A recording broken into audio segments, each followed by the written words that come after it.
Alright, everybody, I don't know how. Well, we're starting off today with a cold start. It's about 25 degrees out. Just about the coldest it's been a year yet. So, we'll see how she starts.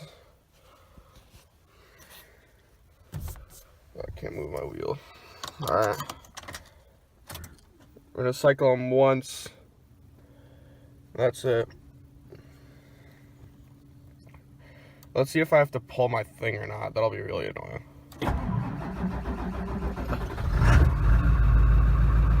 Fine. Started up fine, guys. Let's go see it.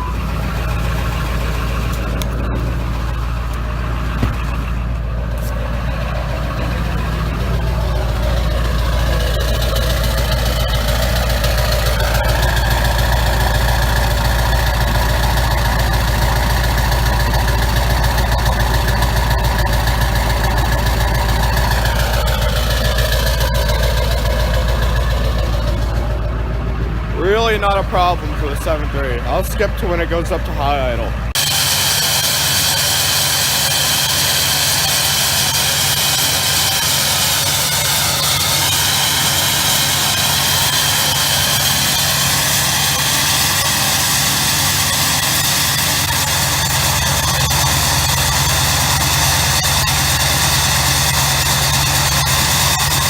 Not quite sure how you guys see me now. It's a completely different day, but I went and look at my footage from yesterday of what I tried to tell you. I know it's probably really dark in here. Lighting's probably terrible, but I'll just give you guys a brief rundown of what I wanted to say. I basically wanted to go over my edge system. Why I bought an edge. Yes, I did buy an edge system. It's the Edge Evolution CTS, I believe. I don't think it's the CTS2. What's the new one? But it's not the touchscreen. I'm not sure what I went over and what I didn't. But the reason why I bought it is because basically when you get a TS chip, which is what a lot of people get for these 7.3 Power Strokes, you have to get the chip, and then what you also need to do is you need to get the gauges, right? Because the gauges, you need to know like your temps because you're running a chip on your truck. And if you put the price together, it's $200 for your 6th position, and it's over $300 for your gauges. And that's not even like glow shift. The junk gauges alone are over $300, and right there you're already putting up more money than an Edge Evolution. And with an Edge Evolution, you get your tow, race, and extreme. Obviously it's not for like people who are insanely into tuning, but it's just enough for what you need. I run it in tow. You know, I'm not daily driving it in extreme or anything. But what you also get is all your gauges. You get all your gauges besides EGTs. I need an EGT probe. But yeah, I just need the EGT probe. But it has everything else. It tells you your MPGs, mileage coach, 0 to 60 time, trouble codes, and all that. So that's really cool, and that's why I bought it. So I definitely suggest getting it if you're not like crazy into tuning, or if you're in a bind like that for the price of things. So yeah, that's that part. Alright guys, now it's time for a little bit of story time. Sorry, I just woke up, but well, I'm behind Ranger's right behind me now. I thought this would be a good place to talk about it than just sitting in the truck. I feel like that would be a little bit boring. But something, so the 7.3, well, my voice cracked. The 7.3 has been running like fine. It's just 7.3, you know, it just runs. That's all it likes to do, is run. It loves going over 50 miles per hour. It's just a good truck. Anyways, last time I filled up the truck with fuel, it was at a quarter tank. And I noticed when I was at the quarter tank, like it wouldn't really go down, it would stay at that. But I filled it up, I guess, just in time. You know, it didn't die on me or anything. I went to the gas station, filled all the way up. Anyways, it was back down at about quarter tank yesterday, and we're going up a hill, and all of a sudden the truck dies. Like it just died. That was it. And you know, first I'm thinking something really bad just happened. I got out of the truck, I looked for any puddles on, like I was expecting to see a puddle or something under the truck. I started to think maybe my new tuner, my programmer, did something to it, because I know sometimes those get funny. and I didn't really unplug it or anything yet. I didn't want to mess with that too much till I was for sure it was that. I cranked it. I mean, at least, no. I knew it wasn't that because it's still cranked. If it was the programmer, it just wouldn't even crank. It would just be dead there.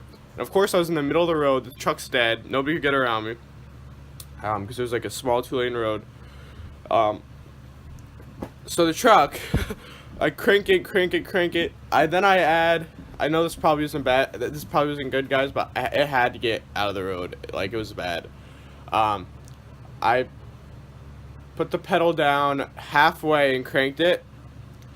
It skipped one, like it went, like it wanted to start, you know, like a cold start, and then it started it up again. Put it in reverse, backed it up, and we got it, like, enough, whoa, sorry, my arm's getting tired. We got it enough out of the road, and then it died again. So, then I cranked it, wouldn't start at all, and obviously this is a fueling issue, so we were down to that. And I knew it wasn't injectors or anything because no white smoke, and also I'm pretty sure I would have gotten a check engine for that. I'm gonna go check for codes right now on my Edge.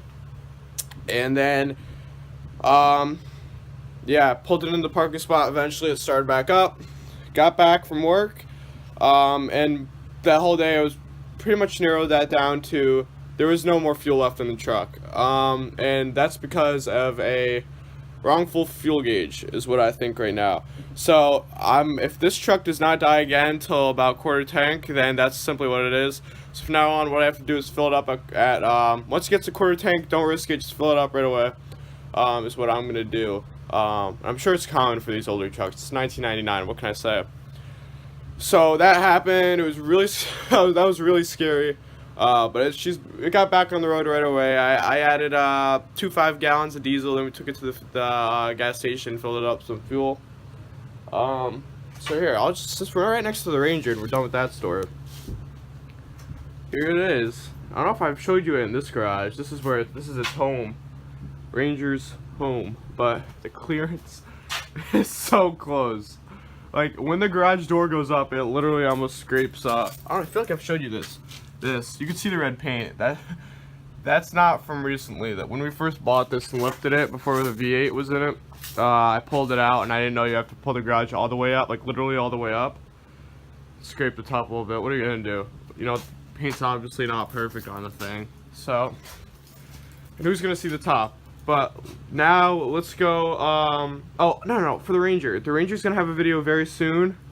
We have to do some updates for it. We're gonna get it registered, and what else were we gonna do? We gotta fix the radio, just some little things.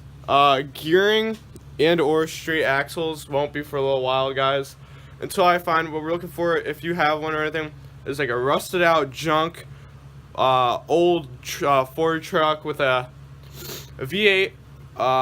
It's manual. It's got straight axles. If you got it, comment it below. We're really looking for one for a good price, because that's just about all we need for a couple different projects we have in mind. And a new project will be revealed very soon on this channel. So now let's go to the 7.3 and check for any codes. Okay, so again, the filming got all messed up from the other day I recorded this, and the truck isn't running. I don't really want to run it right now and just waste fuel.